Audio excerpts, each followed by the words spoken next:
So what are paywalls? Paywalls are a means where access to an internet site, be it a news journalism site, is restricted to those users who have decided to pay for the subscription to the site.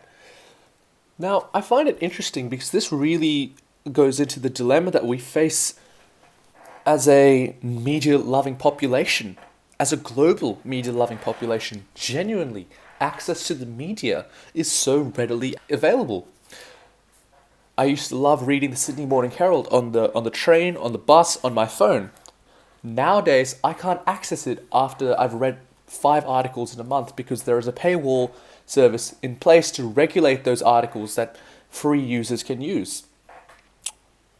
In many ways, this is a good thing. It is a great thing because we're trying to protect great journalism. We're trying to protect, well, again, a subjective sort of issue, whether this journalism is good or not.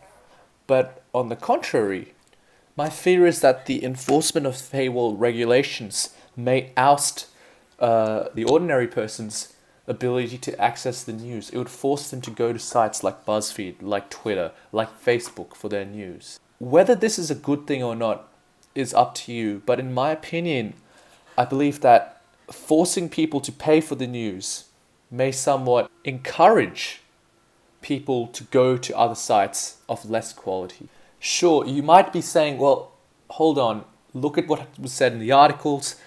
All is not so bad. Circulation revenue in terms of the New York Times, the International Herald Tribunal, and Boston Globe, circulation revenue was up 8.3% to $233 million. Sure, that's great, of course, don't get me wrong.